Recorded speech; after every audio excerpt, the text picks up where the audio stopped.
Welcome to another week of What's for Dinner. My name is Andrea, and in my household, there's me, my husband, and our handsome little boy. On our channel, I make simple meals using convenient pantry and freezer staples. Hey guys, so for our dinners this week, I am going to be working on using up some stuff that's in my freezer. Most of it is convenience food. The holidays are coming up and I need to clear out some space.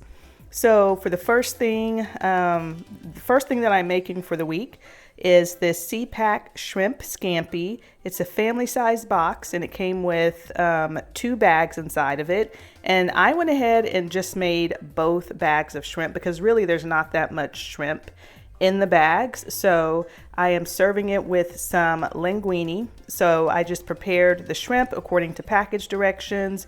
Also prepared the linguine according to package directions and just combined them in the skillet. I did add some extra fresh garlic and some garlic butter to it. And then for the bread, we are having this croissant bread. It is from Aldi. I think it was $4.99. And it's just a specialty item, so they don't have it all the time. But I just added some butter to it and then I just threw it in the air fryer to toast it a little bit. But this is what we are having for dinner tonight, and we'll see y'all next time. Hey guys, so for dinner tonight we are having Mexican food. So we are having pupusas, and I've never tried this brand before, but it's chicken and cheese. And they are stuffed corn tortillas, and they kind of can't really see them that well, but this is what they look like, and you're supposed to pan fry them, so we're having that. I'm making some red rice, and I'll show you guys how I make it, and I'm also going to be serving some pinto beans on the side, and these are the seasonings that I'm going to be using: some onion powder, garlic powder, pinto bean seasoning from Fiesta brand, and it is so good. As you can see, I use it all the time. And then here's the pinto beans that I'm going to be using. Okay, so I've got some oil going in a pan, probably about 1/4 cup. And to that, I'm adding about maybe 1/3 cup of onions and 1.5 cups of rice.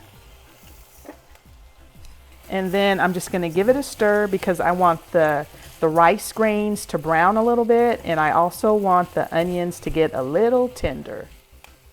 Okay, so now that my rice has started to brown, I'm just adding in my packet of red rice seasoning and then also adding in my water. And then I'm just going to give it a little stir to combine it, and then I'm going to lower the heat and let it simmer until that rice is done, probably about 20 minutes or so. And the reason that I like to brown my rice is because it keeps the rice nice and light and fluffy. Okay, so now I'm making the pupusas, and I've got a griddle over medium heat. I put a little oil on the pan, just like the directions said. And so, of course, these are frozen, which is how you're supposed to prepare these, but you're supposed to cook them for 5 minutes on each side or until they're golden brown on each side. Okay, so here is everything all plated up, the pupusas, and they're actually really good. This is Howard's plate, and on his plate he added some sour cream and some salsa, and then of course an avocado. We've got the rice. Now the pinto beans, of course, were canned pinto beans, but if you're looking for homemade pinto beans with smoked ham hocks, I do have a recipe on our channel that I'll link in the description box. But I wanted to show you guys what the pupusa looks like when you cut it open, and trying to get focus on it. This is what they look like, and it's actually very good. I was concerned that they might be doughy, but they're not. You can definitely taste the chicken and the cheese in there. I would buy these again. But this is what we are having for dinner tonight, and we will see y'all next time. Hey guys, so for dinner tonight, I am going to be making a chicken and cheese ravioli Alfredo bake. I don't have a recipe for this. I'm just gonna be winging it. So the chicken and cheese ravioli, of course, from the freezer, I originally got it from Aldi. And then I had a bunch of cheese in my freezer too, where I'd used a little bit of it and I didn't want it to go bad. So I just threw it in my freezer. So I pulled it all out. So I'm gonna be making a little Alfredo sauce. I've got some garlic and herb butter. This is Kerrygold. I have half a stick left, so that's about 4 tablespoons. I've got a full container of 1 pint of heavy whipping cream. I've got some Parmesan cheese that was in my freezer. So I am just going to whip up my Alfredo sauce really quickly, and then I'm just gonna layer everything into a casserole dish and bake it. Okay, so I've got my butter melted in a pan and I added in about a teaspoon or so of garlic, and I'm gonna let that garlic cook a little bit. So now I'm just adding in the heavy whipping cream and I'm just gonna let this warm through. I don't want it to boil, I just want it to heat up. Okay, so now that that cream has heated through, I'm just adding in about a cup of Parmesan cheese.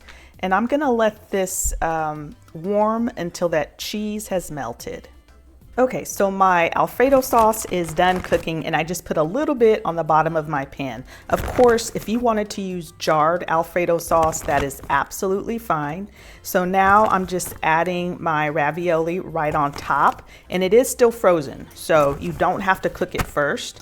And I don't know if I'm gonna use this whole bag or not. Just depends on how much I can fit in this casserole. And it's an 11 by 7 casserole, by the way, casserole dish. I'm just gonna layer them all in there. Okay, now that I've got one layer down, I'm just gonna add my sauce right on top, add my cheeses, and then just repeat the whole process again. Okay, so this is ready to go into the oven. I have my oven preheated to 350 degrees. I'm gonna let this bake for about 45 minutes uncovered. If it gets too brown, I will throw some foil on it. Okay, so here is everything all plated up. I let it bake for 45 minutes and then I let it cool for about 10 minutes. It is so good. You'll notice I didn't use any salt when I was making this dish. That's because the cheese has plenty of salt in it. Serving it with some broccoli on the side, I added way too much garlic, as you can see. And then we also have some garlic bread. So this is what we are having for dinner tonight, and we will see y'all next time. Hey guys, so let me show you what I threw together for dinner tonight. In my freezer, I had this Eckrich Farm smoked sausage, and I have a bunch of these smoked sausages. So what I did was slice them up and added some of these mini bell peppers. Let me show you. So I used 2 of each color, and there are 3 colors in here. I also had some fresh broccoli that I threw in there, some onions, and then I added some olive oil and some of this Lipton onion soup mix. There are 2 packages in a box. I used probably like 75% of one package. The other part of the portion of the package I used on white potatoes. So over here I have white potatoes, and you may hear a lawnmower, someone's cutting our yard. But I have white potatoes, I have some dried parsley and some paprika. And then, like I said, the rest of that onion soup mix. And then over here, I have sweet potatoes because Howard's not a fan of sweet potatoes, but I love sweet potatoes. So I have sweet potatoes over here. I had this honey butter in my refrigerator. It was pretty much full. I'd only used just a little bit of it. So I melted it in the microwave and tossed it with the sweet potatoes. Also added some cinnamon, nutmeg, brown and white sugar. And so I'm just gonna roast this all together and make a really easy sheet pan meal. Okay, so I just took this out of the oven. I let it roast at 400 degrees for about 40-45 minutes, and this is how it turned out. One thing I failed to mention is that I did parboil my potatoes before I baked them.